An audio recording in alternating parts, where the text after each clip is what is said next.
countries when it's for our military, because we need the security of having it be American made. And so I think some of the opportunities that we might have is both in the high-tech field, in the energy independence field, and in these particular manufacturing for military use. Because we have all the young men and women coming out of Fort Drum. We've got a great education base here, and you've got a history of strong manufacturing, so that combination really, I think, is an opportunity. So one thing I hope to work on with you as a community is how we create jobs for Watertown and for the North Country. Something I focused on entirely when I was a congresswoman for my part of upstate New York. We had a lot of the same challenges that you have here, because our North Country communities had a lot of manufacturing. A lot of it's gone overseas. There's been a lot of plants closing. So we focused on new ways to create jobs, and a lot of the new opportunities are through the energy markets and through the high-tech markets. You know, the unique thing about the North Country is we have a lot of opportunity for energy independence, particularly with hydropower, because we have so many water sources.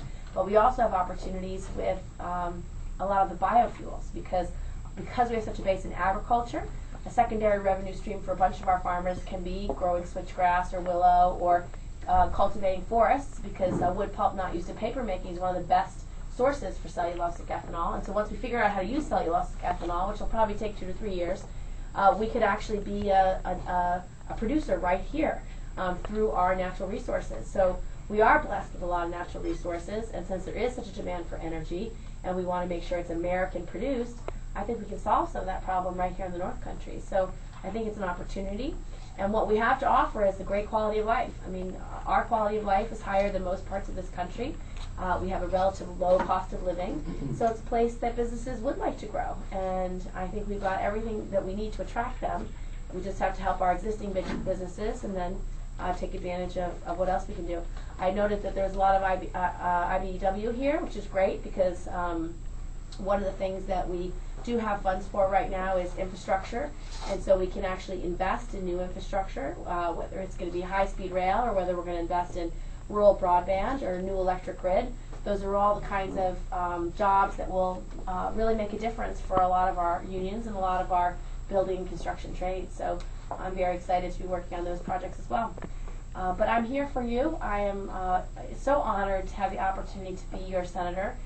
It's been an extraordinary first 2 months.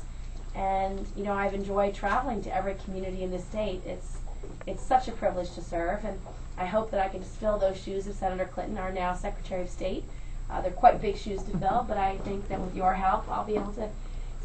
Excuse me, I'm allergic to whatever's blooming right now. I hope that I can make a difference. You know, I sit on the Ag Committee, so I'm very worried about the cost of milk right now. Being just over $9 a hundredweight is a huge problem, because our dairies will not survive unless we have some method of improving the reimbursement rates or having it have some relationship to cost of production. We're not going to survive as an industry. I'm also serving on Environment and Public Works, so I can also focus on this energy money and infrastructure money that's in the stimulus to make sure New York gets their fair share. And you have to remember, for every dollar we send to D.C., we only get back 79 cents. So we're constantly being disadvantaged, and it's not right. So I'm working hard with Senator Schumer to get some of that money back. And I'm also on Aging, which is a special committee that I think is very important right now, because our seniors are one of the first group of people that are taken advantage of during tough economic times. So I'm going to work on making sure that they have access to the support they need. They're not taken advantage of by credit card companies or any other mortgage holders, whoever else is out there to take advantage of our seniors. And try to protect them.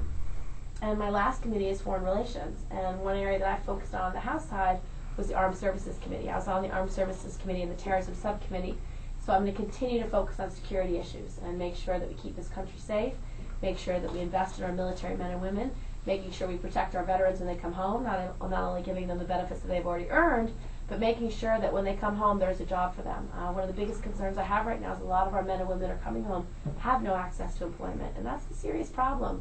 When you've served our country and you put your life on the line, and then you come back and that job you had before is no longer here. So we need to do our part to make sure we grow this economy, that we create jobs, and I'm going to work with President Obama to make sure we create jobs for Watertown and upstate New York and the North Country and the rest of the state. So thank you for letting me come visit you, and I just really look forward to working with you. I just am so pleased I got to meet you on my first trip.